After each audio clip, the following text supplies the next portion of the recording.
estudante de Pedagogia pela Universidade Federal do Rio Grande do Norte e hoje nesse vídeo eu vim trazer para vocês a história de Francisco das Chagas, um poeta da minha cidade natal, Frutuoso Góes. Então vem comigo conhecer essa história. Olá, eu sou Francisco das Chagas, sou professor, poeta, cordelista, escritor e vim contar um pouco aqui da minha história como cordelista, como surgiu, né?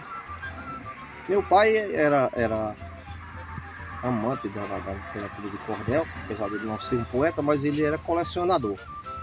Naquela época lá ele chamava de romance, né, os cordéis. E ele, sempre que podia, ele comprava um cordel.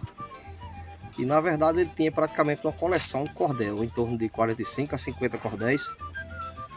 E eu desde que aprendi a ler, que tomei gosto, gostava de ouvir meu pai recitando, declamando.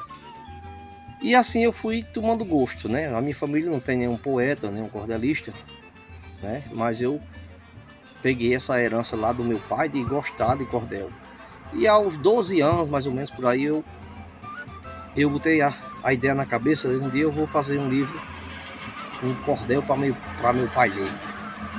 E fiquei. Aí eu fiquei só nesse pensamento. Quando eu tinha uns 16 anos, por aí, 16, 17 anos, aí eu sonhei uma noite recitando um cordel, declamando um cordel. E aí, quando eu acordei à noite, eu sonhei com duas estrofes do cordel. Aí repeti um bocado de vezes. Quando fui trabalhar no outro dia, trabalho na roça, que eu trabalho na roça com meu pai, trabalhava na roça. Até hoje também gosto da roça. Aí eu digo, eu vou recitar aqui. Recitei, eu disse, pai, o que é que achou desse cordel? Aí o pai disse, onde foi que você viu isso? Aí eu disse, eu fui sonhando. Aí era até assim, vou recitar as duas estrofes que eu decorei, que era: quando acordo no fim da madrugada, admiro e fico a escutar uma orquestra que toca todo dia sem salário nem nada para ganhar. Agradeço ao Maestro Criador por ainda poder escutar. Quando vejo a imensidão do mar, que beleza, nem sei o que dizer. Como é que se junta tanta água sem parede nenhuma para prender, rio e chuvas caem dentro dele e ela ainda anda longe de encher. Então, aí o pai disse, foi eu que sonhei. Aí o pai disse, você sonhou com isso? Foi. Ah, por que você não faz maior? Porque não pode ser curto desse jeito. Aí eu disse, não, eu mesmo não sei fazer não. Ele sabe, você fez esses dois domingos. Então aí eu fiquei com essa ideia e acrescentei esse cordel, né, que é a perfeita natureza, o título. Está no meu livro Diversos Versos. Eu não trouxe a obra aqui, era para ter trazido, mas está no meu livro, né, a perfeita natureza. Eu fiz outras estrofes.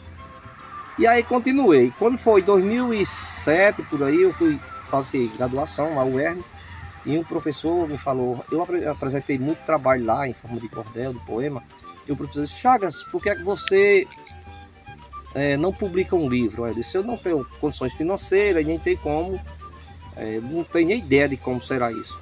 Aí ele disse, não, aí ele me deu as ideias, tinha na época a Fundação José Augusto, Natal. Eu naquela época não tinha telefone, nem nada, celular, essas coisas. Mas ele me passou tudo direitinho. Só que eu já estava com problema de saúde.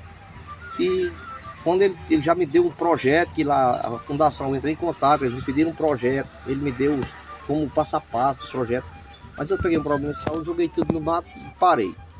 2011 eu parei de vez de escrever, fiquei até 2018.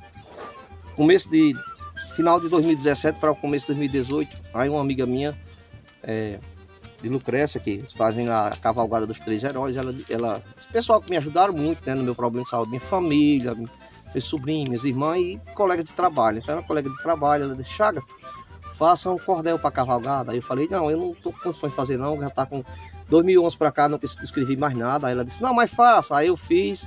Aí ela disse uma brincadeira comigo, acho que foi de vera, mas eu sinto também quase como uma brincadeira. Ela disse, já que você não publica um livro. Aí eu levei aquilo para uma brincadeira. Quando cheguei em casa, contei para meu sobrinho, o Exulei. Aí ele disse, Chagas, por que o senhor não publica mesmo o livro? Então ele entrou nessa ideia, me deu essa força, eles dois, essa ideia de inicial, foi essa ideia. Aí eu disse assim, rapaz, aí ele disse, não, nós ajuda. Aí convidou a esposa dele, falou com ela para a gente elaborar o livro, ajeitar os textos, né, fazer correções, algumas coisas. E uma sobrinha minha, Pirelli. Então a gente aprontou esse livro, o Exulei deixou ele editado no ponto só de fazer brochura e ilustrações e impressão. Aliás, as ilustrações e impressão. né? Que as ilustrações que foram feitas pelos alunos da escola, mas tinha que fazer a impressão. Então faltava no livro.